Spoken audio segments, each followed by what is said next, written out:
Hello and welcome to episode number 20 of Prosperity by the Pint. I'm your host, Brice Carter, self-proclaimed millennial money expert, certified financial planner, chartered financial consultant, and certified investment management analyst. This is the podcast where we talk about money, investing, business, life success, and personal finance, all while having a cold beer. I'm excited to tell you that I have a guest this week from the Bally team, Amer Bally. He is a mortgage broker, and I'm happy to have him on board here. So cheers, Amer. Thank you. Thank you for having me. We're going nice summer light beer today. Yeah, love it. Corona Light. All right. So you guys know I normally drink craft beer, but here's the problem is when I have a guest, I end up drinking my whole beer. So then I'd have a little bit of buzz by the end of the episode. And who knows what I say? We want this stuff to be credible. I love it. So Amer, thanks for joining us. Yeah, no, thank you guys for having me. Thank you so much for having me. I've heard a lot about this show and I'm excited to be here. All right, I'm excited to be here. This is going to be fun. So I wanted to bring Amer on as a mortgage banker, not just because of his experience as a mortgage banker and the advice he can provide there, but also his business story, because you have a really good business story. So, so share with us how you got started in mortgage industry and got broke off and now you own your own firm. Yeah, so a little bit about me. So just growing up, I was only child, no mom, no dad, not much background in any business at all, right? So I did everything on my own, right? I started everything on my own. So growing up, not the best childhood. I was an orphan, went to jail, whatever it was. I was an idiot. I was really idiot growing up. So 18 years old, I decided I'm going to make a huge change in my life, and I'm actually going to make something out of myself. So proclaimed high school dropout, just like how you're the proclaimed financial advisor. I was a proclaimed high school dropout. I went back to community college, got my degree, went to OU, got my bachelor's in business, right? Oakland University? Yep, Oakland University. So I got my bachelor's degree from business analytics from there. What I did is I got that degree, and then I said, you know what? Let me start getting into business. I love numbers. I have a huge desire for numbers. Mm-hmm. Like, for example, 2 + 2, 4. Like, I love that shit. Like, I always wonder, how did it make 4? But anyway, so a brilliant example. Those are classic numbers. So what I did is I first started off my career by going to Quicken Loans. I worked at Quicken Loans when I was 18 years old. I got my license. Worked there for about a year. Then from Quicken Loans, I worked at a credit union, Community Choice Credit Union. I was there for about 2. Then I went to United Wholesale Mortgage. I was there for about 2.5. And then I decided to open up my own brokerage. So let me ask you. I got to back up for a minute because you kind of glossed over. I think a critical component of the story is at 18 years old you decided you were going to make a change in your life, and this is about business and life success, not just business success. So what prompted the change? Did you just wake up one morning and I'm sick of being a damn deadbeat? So if just to be really frank with what prompted the change was so when I was in the juvenile facility in Detroit, so I was turning 18. I was in there for a weekend and. There was a whole bunch of these Bible studies, right? Mm-hmm. And it was really kind of one of those things where it was Jesus, really. I know it sounds so cliche to say, it's whatever, we're cursing, we're drinking beer, but it sounds so cliche, but that's really what it was. You know? Found religion. Yeah, so I found my religion. I found my Catholic faith. I grew up a Catholic, baptized communion, but I never really practiced, mm-hmm. Until I said, you know what, let me just make this change and say, this is not the life that's destined for me. Mm-hmm. Just because my father left and my father was a deadbeat doesn't mean I need to follow those tracks. Oh, that's great. That's truly what it was. It doesn't mean I need to follow those tracks. Let me make something of myself, because the shitty life that I had to grow up with, not watching Lion King, for example, I never watched it. It's that life, I never want my children to go through that life. So where I was, the cot that I was laying on when I was in that facility, I realized these are the proper steps I'm taking to live the same life as my father. All right, well, now that's a story. So if we had a crowd, we'd be giving a bigger applause. But it's just me and Allie here with our cameras and our lights. Yeah. So good for you, man. What a story. I will cheers to Amer finding religion. Thank you. So then you went to Quicken after college. Yeah. So Quicken Loans, we have many international listeners, I think 3, but we have a lot of out-of-state listeners. That's a churn and burn facility, man. They run through hundreds. Yeah. I mean, hundreds is a small number. I mean, they run through probably more mortgages than you probably know. More mortgages than anybody else. Of course, they're the number 1 retail lender in the nation. So retail. Yeah. And you can make a fortune there as a broker if the stars align and you really bust your ass, mm-hmm. right? Yeah. So what prompted to leave there? Because you're a hardworking guy. You like to hustle. So if just to be frank, and I know on this podcast I can just be really real. Yeah. So the reason why I left Quicken Loans is because I realized what they do to their clients, mm-hmm. not the people that work for them, what they do for their clients.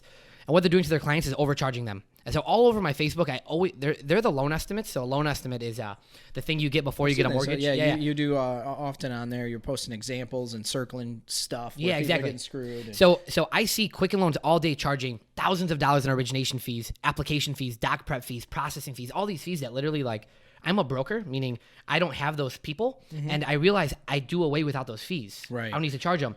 So what they're doing to their clients is not right, but they spend $1 billion, and once again, $1 billion in marketing With a B. per year. So it's like there's a reason why they're number one. Right. Spending $1 billion. Well, and that's how you got to pay for marketing somehow. Yeah. Right. And so I always say that's where their marketing is coming from. The marketing budget for Prosperity by the Pint, by the way, is a couple beers. sub billion.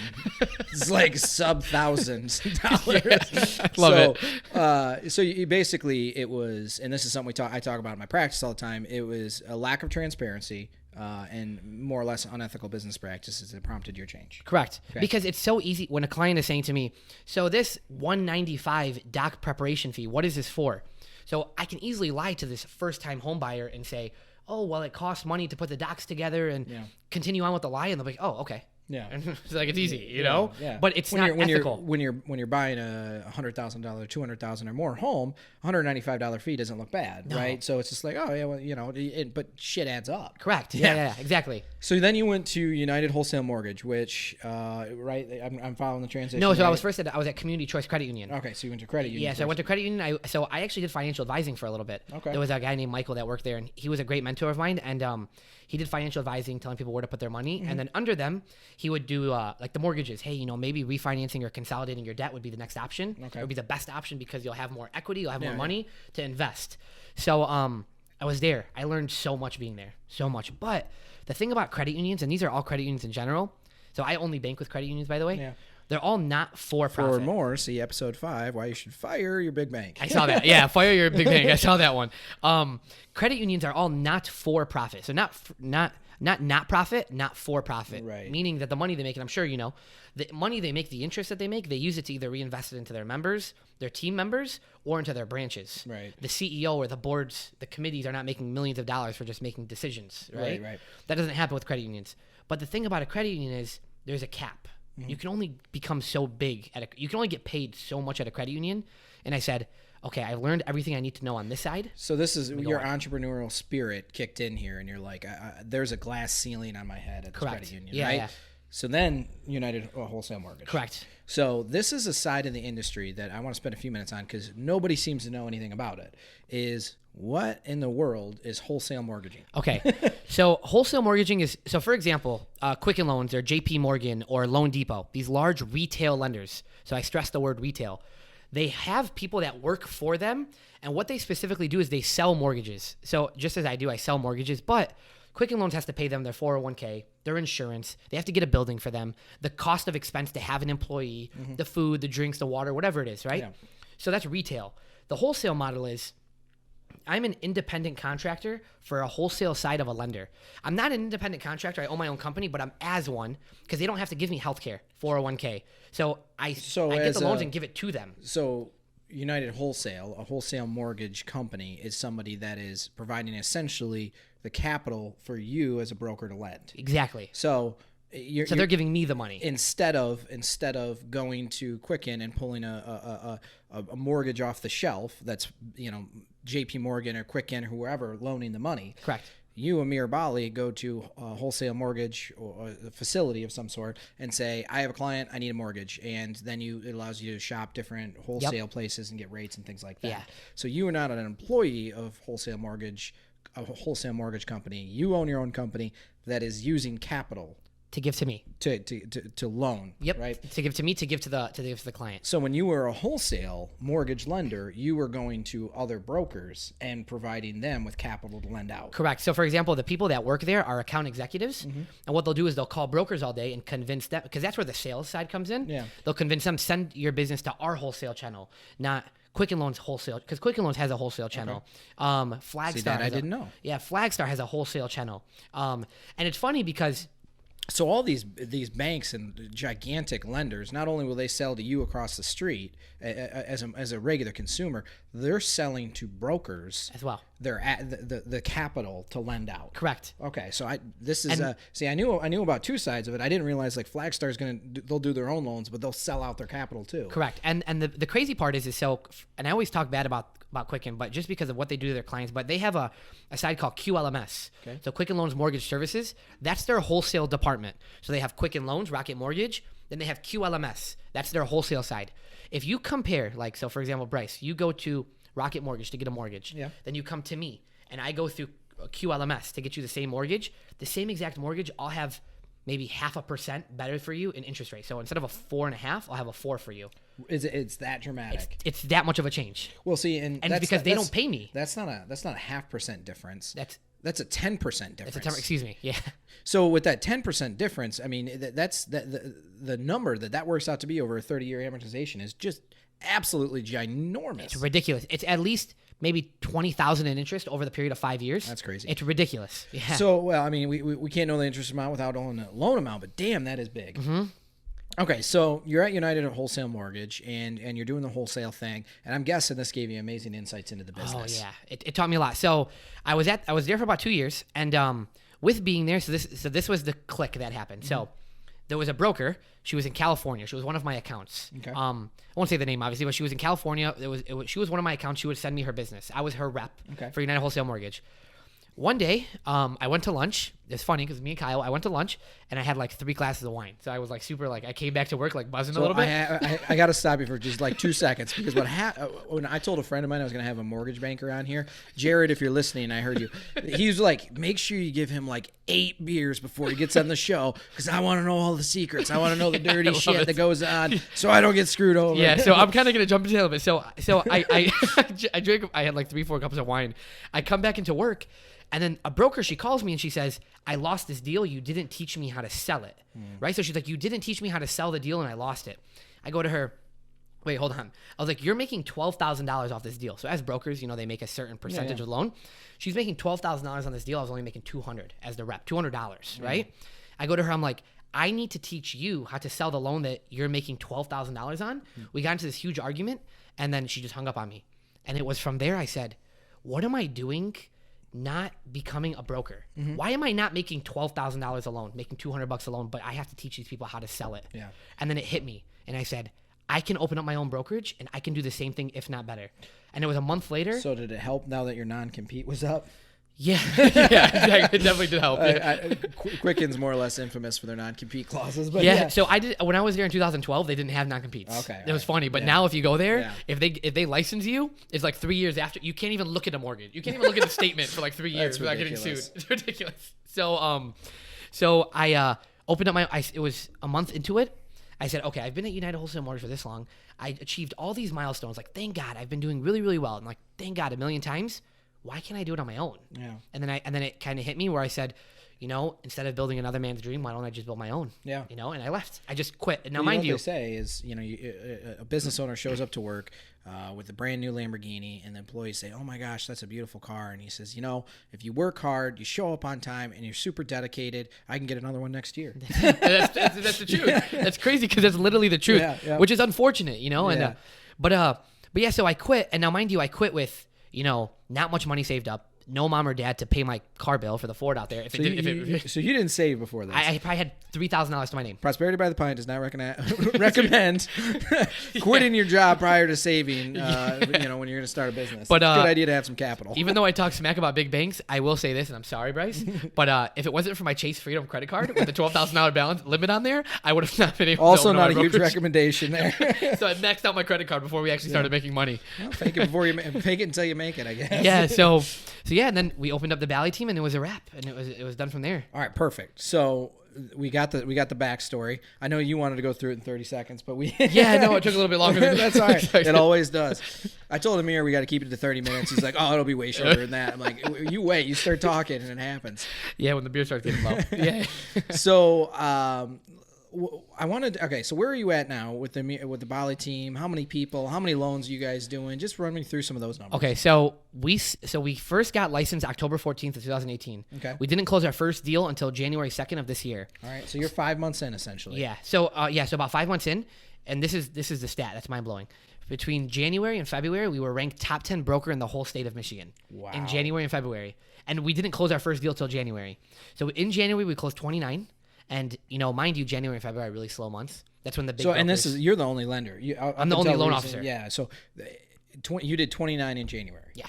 Wow, that is impressive. Yeah, all on my own, but I couldn't owe it. I couldn't have done it if it wasn't for my team. Yeah. So I have 9 people on my team. They're So all you processors. went from just you to 9 people in 5 months. Yeah. How the hell did you find that good of help, and how did you find it that quickly? So it was just truth. So okay, so I'm a firm believer of meeting everybody. Yeah. So a lot of these people in this industry, like for example, a realtor, they don't meet with every lender that reaches out to them because they know they're just trying to sell them. Me, I'll get thousands of people, not thousands, like 20, 30 people that'll reach out to me and they say, hey, I want to meet, let's sit down, let's talk. I know they're trying to sell me something, but I'll still give them the time of my day because what if I see something in that person to where I can convert them from what they're doing to come work for me because they have such a great sales model, a great sales pitch. Wow. So I'm still amazed at the number of going from 0 to 9 people in 5 months and being for January and February the leading loan officer in the state of Michigan in your first month. Yeah. So I say top 10, we were number 10, mind you, but still right, top 10. A leader. Yeah. So we were number 10. And it all came from my processors because what I'll do is I'll get the deals.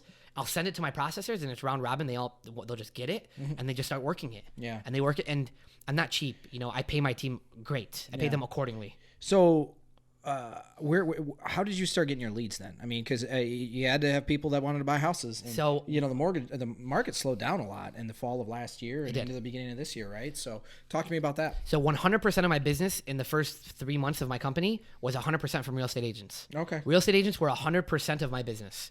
And then after that, so I read a lot of like sales coaching books and stuff. So Amer and I kind of know each other through 2 channels, one of which is Ed Constable was a previous guest. And I had heard that Ed isn't actually sending you any business. No. That is absurd. Yeah, Ed, you got to start sending me deals, man. All right. And I digress. and then after that, so I read a lot of sales books and they say, before you can tell somebody what you do, you have to gain their attention first. Yeah. So I can't just come to you and say, hey, Brice, I'm a mortgage broker. You won't care. Yeah. What if I say, hey, Brice, you know what? I came from nothing, man. Like I was just such a shitty person. Yeah. And now like I've made something of myself. Oh yeah, by the way, I'm a broker. Yeah. I have your attention. Right. So I decided to build my business around helping the youth. Yeah. So I do a lot of like speaking to schools. Oh, interesting. So I'll probably go to like one high school a week and I'll go and speak in front of 30, 40, maybe even 50 kids in front of their entrepreneur classes. And I'll talk to them about like, you know what? The school system is pushing going to college. Going to college is great, by the way. But like, why not becoming an entrepreneur or why not doing your trade work? Why not doing what you think you want to do? We talk about that a lot on the show is there's a lot of options out there other than college, particularly, I think the previous week's episode was student loans suck because they do. They suck. Yeah. So. The next bubble, by the way, will be because of student loans. Like the next crash will be, I feel like, because of student loans. I'm getting people into $400,000 homes and they have $250,000 in student loan debt. It sounds like you're overlending to them. Don't It's do like, that. That's not recommended. But it's legal. It's legal. But like, yeah. Next week's episode, why you shouldn't borrow more than you can. Yeah, exactly. But yeah. So, all right. Well, I mean, that we got the entrepreneurial success story. Let's give the listeners some thoughts on mortgages, particularly people that first, second, even I see people make mistakes when it's their 4th home, right? Yeah. Is what to watch out for? What should they be looking at? What does a consumer need to know? So take a beer sip before this. So I love your story for a couple of reasons, and I think you resonate with the realtors for more than just your original backstory is because of the entrepreneurial spirit, and that's what a lot of real estate agents are entrepreneurs as well, at least the successful ones, right? So, anyways, what should we be watching out for? Okay, so I tell this to everybody. So anybody that's looking to get a mortgage, I give them a couple examples. The first example I say is when you're looking to get car insurance. Do you just go straight to Progressive or Allstate? No, you shop all the car insurance companies because essentially what do? They all do the same thing. They cover your vehicle in case you get into an accident. Yeah. So every lender in America, I don't care what they say, they all do the same, including myself. We all do the same thing. We give you financing so you can go and buy a home, and then you have a loan so you can pay it off, which is essentially a mortgage, right?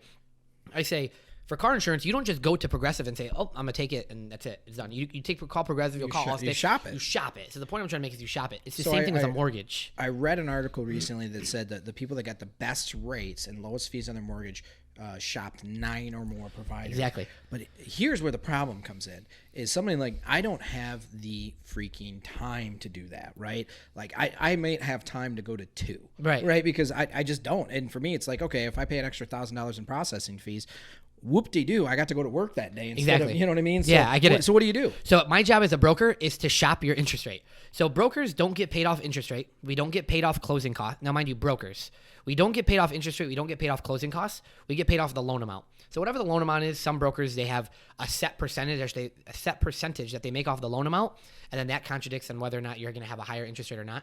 But anyways, what they do is you go to the broker, and the broker shops essentially every lender for you that they're signed up with. They shop at least 27 to 30 different lenders, and it's as simple as putting in a few pieces of your information, not pulling your credit 27, 30 times, putting in a few pieces of information, and then boom, all the interest rates come out from every single lender, and then I'll come to the client and I'll say, okay, this lender lacks service, but they'll give you a great rate. Yeah. This lender is really good, direct communication, but they'll give you an okay rate. So the onus would be to rely on the broker to shop the rate for you. Exactly. And provide documentation showing the different rates. Yep.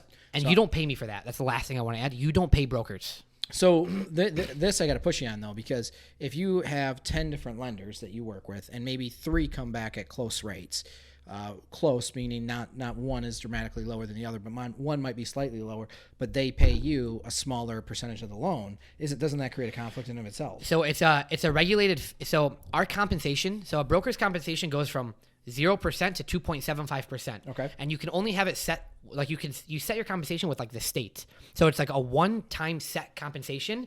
Not where like, oh, United Wholesale Mortgage is going to pay me 2.5 and one is going to pay me 3, right? So you get to pick at any given time, or when you started, you got to say, I want my comp to be 2%. Correct. And if you had picked that your comp was 0.1%, you probably would have gotten better interest rates. If my comp was 0.1%, I probably would have done it mortgage. Right.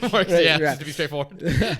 So, I mean, but I get it. So out there somewhere is a broker that's comp is 2.75. And they're losing. They're winning, but I'll still beat them as a broker too. Right, because their comp percentage is too high. Therefore, the wholesalers are going to give them a higher interest rate. Correct. Product offering. And this is where the shopping comes in, right? Okay. Yeah. Interesting. So I'm learning all kinds of new things today. So the industry average for compensation in the state of Michigan only is 2.75. The reason why I chose 2. So the average is the highest? The average is the high. Yeah, it's surprising, but in the state of Michigan, everyone's at 2.75. It's because our homes are not $500,000. We don't do every day a $500,000 mortgage. Right. So in California, so you picked yours as 2. Yeah. So you're undercutting the competition by, almost 3/4. Yeah. 75 basis points, which in actual terms is like 35% lower. Yeah. Right. Wow. Yeah. So. All right. Okay. So that's good to know. Continue. And then, so in the state of California, like the average compensation is like 1%, 1.5%. So a $500,000 loan is not really, if you're used to doing $2 million loans all the time, because California is super expensive. Yeah. The Communist Republic of California is super expensive. Yes. Then a $500,000 loan might not even be worth your time out there. No. Okay. It won't. Interesting. So we're learning. You'll make $10,000 off the deal, but it's like if I just did a $400,000 mortgage in Michigan and it was easier to do because it wasn't such a higher loan amount, I make the same compensation as you at 2%. Right. Just about, really. Interesting. So what about fees, right? So we know rate is pretty transparent, right? If it's 4.25 amortized over 30 years, that's better than 4.5, right? Correct. But fees and underwriting and origination and one thing that I see a lot is people misquoting the come to closing costs. Correct. Right? They're paying games with when the taxes are due and things like that. Yeah. How do you make sure you're not getting burned on that stuff and just getting an erroneous quote that will get you to the finish line and then realize, holy shit, I got to bring 6,000 more to closing. Yeah. Right. So, first thing. So when you get a loan estimate, of course, a loan estimate is 3 pages. The first page has your interest rate, your loan amount. The second page is your closing cost details. So I say this very bluntly. If you're getting charged a processing fee, an administration fee, a doc prep fee, an origination fee, or you're paying points and you didn't choose to, you're getting lied to. So doc, origination, all that administration, processing, you're getting lied to. So what fee should I see on that first page? The only fee that I'm okay with, because I see it a lot and I charge it sometimes too. I don't charge it, mind you, it comes from the lender. It's an underwriting fee because they have to pay the underwriters to truly underwrite the file. Okay. That's the only fee that makes sense. And what is an acceptable underwriting fee?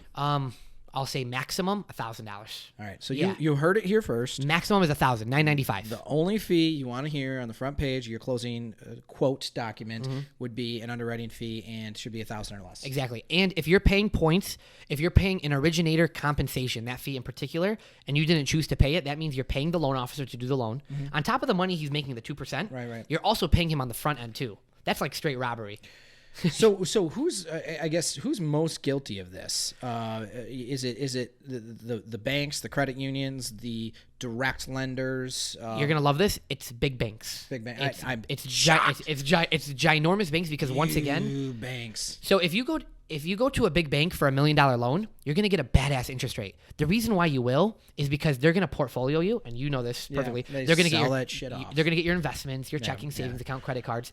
But if you go to a big bank for a $250,000 loan, they're going to destroy you. They're going to destroy you. So okay, all right. So we know who's guilty of it. I'm sure there's other players, but okay. So we know first page. Watch out for the fees. Only the underwriting fee really should be acceptable. What else? And then that's really okay. So the next thing is when you get a loan estimate, when you sign it, make sure it's locked. So so there's a closing cost details. It's the second page of a loan estimate. There's section A through J, A, B, C, D, E, F, G, H, I, J. So A, B, C, and D, those fees cannot change from what you initially signed. So for a processing fee, they'll usually put it in section B, right? Mm-hmm. Services you cannot shop for.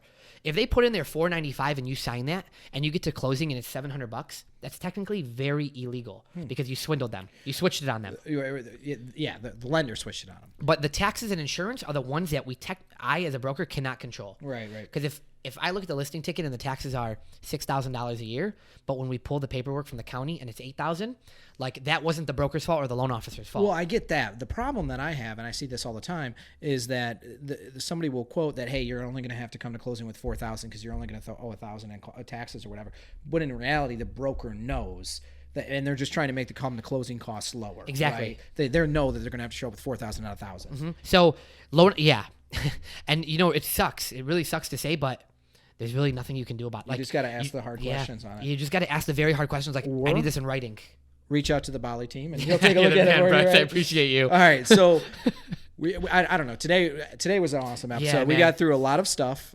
We got a great entrepreneurial story. Thank you. Got a phenomenal success story out of, somebody that pulled themselves up by their bootstraps, got in trouble, had a story of redemption, salvation. That's freaking awesome.